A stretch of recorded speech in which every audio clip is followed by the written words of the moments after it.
नमस्ते जी।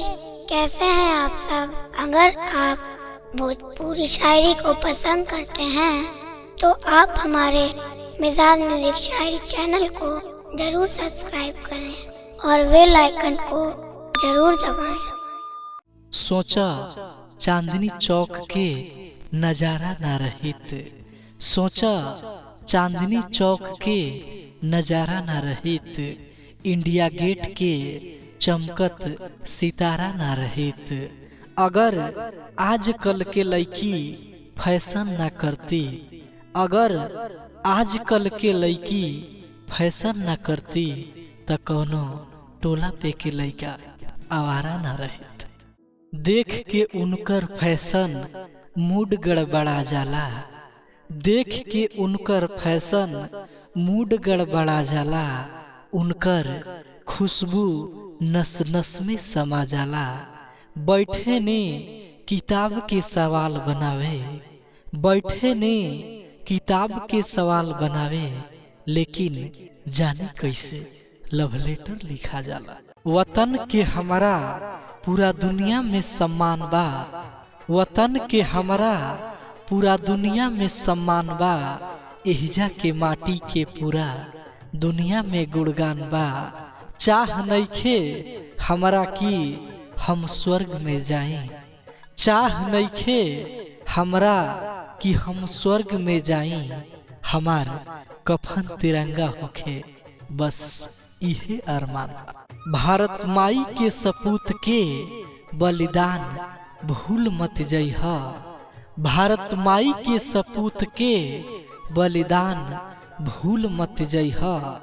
आजादी की कहानी पूरा दुनिया के सुनैहा, आजादी के खुशी धूमधाम से मनावा, आजादी के खुशी धूमधाम से मनावा, लेकिन देशभक्ति के जज्बा पूरा देश में जगई हो।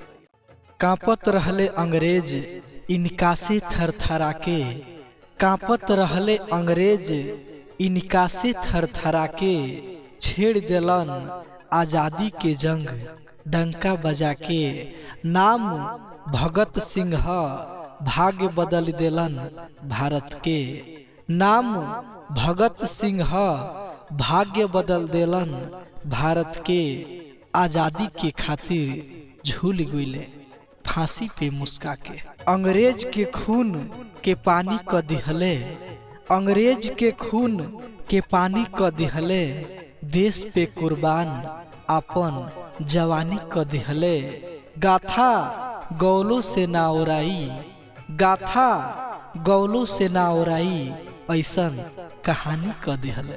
ये समा जला के त देखा, मोहब्बत के समा जला के त देखा, दिल के दुनिया सजा के त देखा।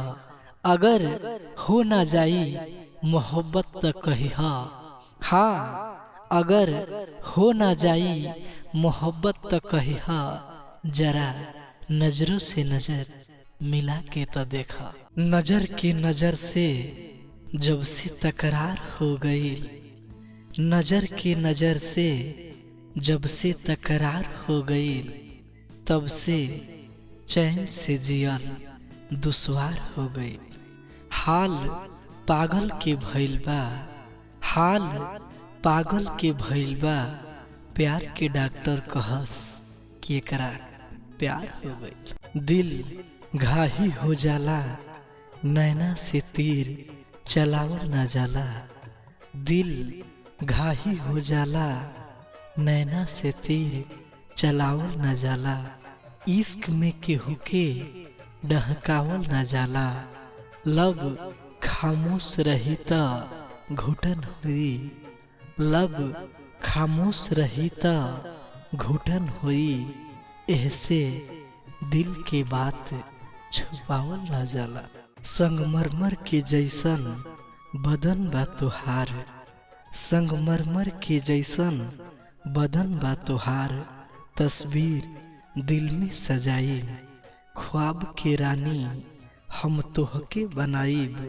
तरस खाके ही सही, हाँ तरस खाके ही सही, दिल में बसाला नहीं तो जान प्यार के प्यास में हम तड़प के मर जाए।